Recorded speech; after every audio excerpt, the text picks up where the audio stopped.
Цагаараа үргэлжилж байна. За энэ удаагийн зочноор Улсын онцгой комиссийн дарга Монгол Улсын шадар сайд Хасварын гаыг оролцож байна. За цаг үеийн нөхцөл байдлын талаар бид хүмүүс ямархуу арга хэмжээ авч хэрэгжүүлж байгаа байдгийг талаар мэдээлэл өгөх бэлэн боллоо.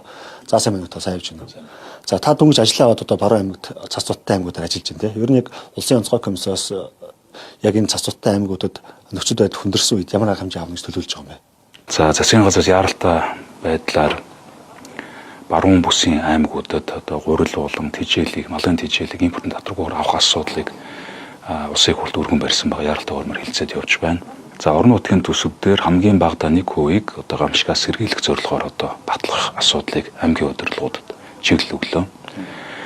За мөн одоо цаашдаа энэ сумдууд малын өвлийн татварыг ноогдуулахдаа бэлчээрийн даацтай уялдуулж ноогдуулах асуудлыг бас чиглэл өглөө. Үндсэндээ бол одоогийн балир газар нутгийн одоо 70% нь бэлчээрийн даацанд хэд дахин одоо давсан малын тоо юутай байна. За мөн одоо яг зам харгуу харьцангуй гайгүй байгаа тэр махын экспортыг за мах бэлтгэл ажлыг эрчимжүүлэх талаар чиглэл өглөө. За өнгөрсөн жилдээ харьцуулахад бол Баруун бүсийн аймагуд бол үндсэндээ 60 гаруй хувиар илүү их хэмжээтэйгээр одоо махын экспорт бол хийсэн байна. Одоо бол халаалын одоо махыг энэ дундад Аз орнууд руу явуулж байна. За мөн Хятад руу одоо дулаан аргаар босруулсан махны экспорт хийж байна. За мөн одоо Улаанбаатар руу тодорхой хэмжээний махны экспорт хийж байна. За өөр Казахстан, Кыргызстан, Узбекистан руу махны экспорт хийж байна. Тэгээ уг нь бол яг хөө бэлтгэл ажил харьцангуй сайн хангагдж байна. Гэхдээ бид нар бас бүр нөхцөл байдал хүндрөхөөс өмнө зохиох ёстой арга хэмжээнүүд авах талаар чиглэлүүд өгöd явж байна. Малчтны гол юм одоо түүхийдийн асуудал хоригдоод байна тийм ээ. Махны үн түүхийдийн асуудал хоригдоод. Энийг үнд оруулах боломж юу байна вэ? 20 хугацаанд төлөвлөсөн ажил юм уу? За энэ дээр бол бид нар экспортын махны экспортыг дэмжиж ажиллаж байж л одоо энэ махны үн өөр харьцангуй өндөр байдаг. Зүүн бүсээс цаашаа Хятад руу, Орос руу, Баруун бүсийн болохоор энэ бусад одоо улсууд руу болон дундад Аз руу гарах боломжууд байна.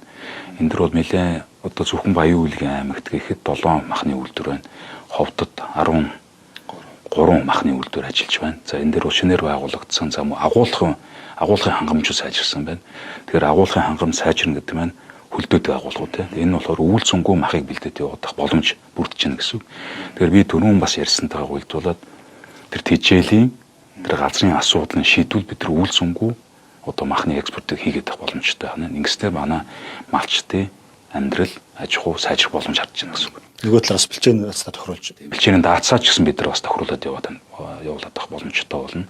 За малын хуулийн татвар бид нар оновчтой болгосноор тэр малын хуулийнхын татвараараа тэр үүс тэжээлийн асуудлаа бэлдэх асуудлыг энэ сумын захиргааны хийгээд явах боломж бүрдэн гэсэн үг. Ер нь яг зод бол энэ жил болж байгаа асуудал биш те. Өнгөрсөн жилүүдэд бас зод болсон, актив зодууд болсон. Ер нь зодонд манай улсын төсвөөс хэд орчим тэрбум төгрөг ер нь зарцуулдаг юм бэ?